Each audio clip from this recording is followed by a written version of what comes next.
Part 1. The Siege Odyssey. Chapter 1. The Harbinger of Destruction. The skies over the planet. Artasia was shrouded in impenetrable darkness, interwoven with ominous lightning and clouds of toxic gases. Every drop of acid rain that fell upon the scorched surface seemed to embody the wrath of ancient gods, an omen of inevitable ruin. Here on this forsaken world, forgotten by the Imperium, nightmarish visions were born, and the horrors of war took tangible shape. Every crack in the shattered stone and every spark among the ruins became a symbol of inevitable doom. Amid the heavy roar of armor and the mechanical voices of war, a monstrous chorus, the legionaries of the 4th Legion, the Iron Warriors, marched forward. Their massive power armor, scarred by countless battles, reflected the darkness of the void, while the faces behind their cold visors betrayed neither fear nor doubt. At the very front of the column strode Praetor Varrox, the embodiment of iron resolve, stripped of pity and imbued with the determination to destroy anything that dared to stand in the path of the Emperor. In the gloom preceding the coming storm, Varrox paused upon a crag overlooking the ancient fortress. This stronghold, erected long ago by an indomitable people and now cast aside for heresy against the Emperor, stood as a testament to faded glory. Its stone walls, etched with archaic runes and time-worn symbols, appeared unyielding. Even they trembled before the onslaught of inevitable death. The wind, heavy with the scent of sulfur and char, carried echoes of dying screams, the reverberations of alien prayers and desperate cries, a single, mournful chorus of ruination. "Praetor, we are approaching the breach," the servitor intoned mechanically over the din of battle. Varrox merely inclined his head in a grim acknowledgement. He knew that for the Iron Warriors, every human life was but a minute cog in the grand design of the Emperor's will, and any sacrifice was the price of ultimate victory. His gaze, hidden behind mirrored visors, captured every detail, the flicker of flames, the movement of the shadows, to be stored away for use in the relentless machinery of conquest. With every passing moment, as the siege drew near, the very heart of the planet seemed to falter, heralding the coming tempest of steel and blood. For those who once called this land home, hope had long since been extinguished. Only cold, inexorable metal remained, destined to efface all that had come before. Chapter 2. Hearts of Steel. When the first salvo of the siege artillery shattered the nocturnal gloom, Artasia erupted in a blaze of fire. Explosions reverberated across the barren plains, hurling stone fragments skyward and causing the shattered remnants of infrastructure to clatter like broken teeth. Step by inexorable step, the enemy advanced, the army bereft of mercy, poised to annihilate all that lived. At the forefront, behind veils of smoke and swirling dust, Varrox surveyed the movements of his warriors. His face betrayed not the slightest emotion. For him, everything was the execution of an unyielding command. His thoughts were stark and unambiguous. Men are nothing but expendable instruments, mere fodder for the great war machine. Their lives count for nothing if their sacrifice brings us closer to ultimate victory. Behind the Praetor, the engines of the siege engines roared, a legion of colossal war machines designed to breach even the sturdiest of fortifications. Each device was a masterpiece of grim engineering, the very epitome of the Iron Warriors' art of siegecraft, a craft that was not a mere trade but a doctrine. They understood only iron, both outside and within, could impart true meaning to victory. The first shells pounded against the massive fortress gates. The metallic screech and piercing shriek of destruction mingled with the agonized cries of foes, struggling in vain to resist. Explosions shook the environs, lifting clouds of ash and debris that danced in a vortex of devastation. The legionaries, heedless of pain or fatigue, surged forward, their battle cries merging with the mechanical roar of the siege engines. At that moment, one of the commanders stepped up to Varrox, his voice low and tinged with urgency. "Praetor, the enemy is regrouping at the northern tower. Should we fail to breach this position, our losses will be incalculable." Varrox's reply was icy and resolute. "Losses are irrelevant.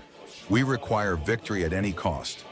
Each soldier is but a drop in an ocean of steel, and our mission is to transmute them into iron. With that decree, he ordered the preparation of the battering ram, a lethal mechanism destined to shatter the enemy's most impregnable bastion. The thunderous clamor of the ram advanced as the monstrous device, adorned with spiked ornamentation and the Legion's insignia, began its inexorable march toward the fortress gates. In that instant, chaos reigned. Fire, smoke, and the clamor of dying men intermingled with the relentless, measured steps of soldiers marching into oblivion. Chapter 3. The Battle for the Tower. Inside the ruined fortress, hell had been unleashed. Narrow corridors, once conduits to halls of glory and wisdom, had degenerated into labyrinths of death where every footstep heralded the final destiny. Varrox, leading his elite squad, pushed through the grim passageways where the walls trembled from distant explosions and the ground was slick with blood and debris. On the second level of the tower, where darkness intermingled with the ghostly gleam of ancient runes, the Xenos had mounted their desperate resistance. They gathered in frantic disarray, striving to defend the last vestiges of their faith. Strange blue beams from alien energy weapons cut through the gloom, etching fleeting silhouettes of doomed warriors upon the stone. Yet even this frenzy paled before the unyielding might of the Iron Warriors. In the heart of the melee, Varrox advanced. Wielding a heavy chain grenade launcher as if it were an extension of his own arm, he hurled a grenade with cold precision into the midst of the enemy ranks. The explosion that followed was cataclysmic, a violent burst that reduced flesh and stone alike to dust and sparks. The reverberation of the blast, echoing through the halls, rang out like a death knell for the Xenos. The ensuing combat in the corridors devolved into brutal close-quarter slaughter. Every clash of blades and every blow of hammers sent showers of sparks and droplets of blood flying. The legionaries, devoid of sentiment, fought with an almost inhuman precision. Each movement mechanical, each strike exact. In every swing and every cry of death resounded a single unyielding philosophy. Only through the purity of iron could true order be achieved. Meanwhile, behind every corner and around every doorway, the last remnants of the enemy lay in wait. The war here was not merely a clash of bolter fire and sword strokes. It was a battle of wills, a contest in which every combatant recognized in the chaos the mirror of their own demise.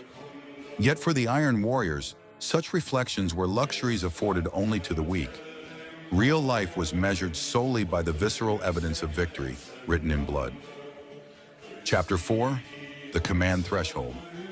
At the pinnacle of the tower, in an immense command hall where soaring vaults and ancient symbols wove an atmosphere of forbidden knowledge, the Xenos had gathered around their final hope.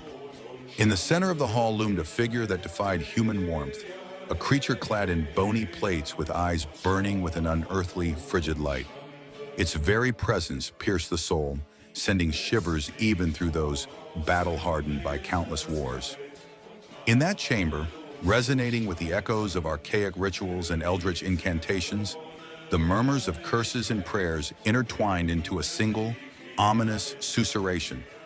It was as if the very stones of the hall had come alive, absorbing the agony and suffering of the fallen. Varrox, having fought his way through corridors stained with death, finally reached the foot of the enemy's throne, a place where time itself seemed to have halted and every stone exuded an ancient malice. "Invaders from the void," intoned the monstrous creature in a language both archaic and unearthly, its words reverberating off the vaulted ceiling and instilling dread in every heart present. Undaunted by the malignant aura of his foe, Varrox showed not the slightest hesitation. In his cold, unyielding heart, there was no room for fear. Slowly, deliberately, he raised his hand to issue the final command. "Exterminate them!" His voice, transmitted through the Vox network, penetrated the souls of every soldier. "Today we end their delusions, and their ancient magic will crumble like dust beneath our unrelenting steel." In that moment, the climax of the siege was unleashed. Explosions, hammer blows, and death cries merged into a singular, frenzied symphony, a maelstrom in which the boundaries between life and death blurred into insignificance. Varrox, defiant in the face of fate, engaged in a deadly duel with the abomination whose gaze promised oblivion. In this furious melee, where cold metal met ancient sorcery, every motion was imbued with both tragic grandeur and ruthless inevitability. The steel blades of the Iron Warriors clashed amid showers of sparks and the sanguine glow of enemy blood. Every strike, every burst of incandescent energy echoed the battles of old, when the very Imperium was tested by the fires of rebellion and despair. Methodically, like the inexorable passage of fate, Varrox dispatched his foes. His massive hammer, an instrument as heavy as destiny itself, fell again and again with crushing finality, shattering all that dared impede the march toward absolute victory.